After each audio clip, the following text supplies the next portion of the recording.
На Македонија не и треба процес без крај, туку заслужена и предвидлива европска иднина. Оваа порака премиерот Мицкоски ја испрати од тркалезната маса, отворена врата или отворен крај, исполнување на ветувањата за проширување на Европската унија.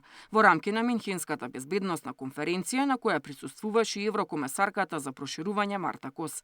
Мицкоски вели дека владината делегација ја користи секоја можност и средба за да ја принесе пораката дека Македонија одамна заслужи да биде дел од европското семејство. Оваа генерација сака да се бори, дека за нас членството во рамките на Европската унија не е милост, туку е нешто кое што одамна го заслуживме.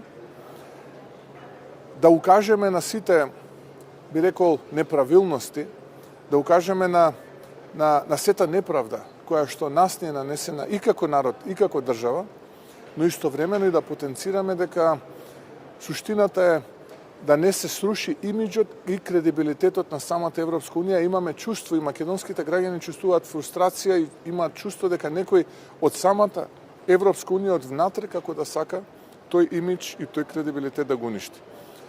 Ние ќе се бориме. Тоа е целта на оваа вода. Секаде каде што одиме ќе се бориме и ќе зборуваме македонската приказна. Таа е тажна, таа е полна со предизвици. Но секогаш да знаете дека Македонија победува, така ќе биде во овој случај. Со овие пораки Мицкоски ја заокружува повеќе дневната посета на Минхен, во рамки на која оствари повеќе средби на маргините на безбедносната конференција. Европската интеграција на Македонија беше во фокусот и на средбите со првиот човек на Европскиот совет Кошта и со холандскиот премиер.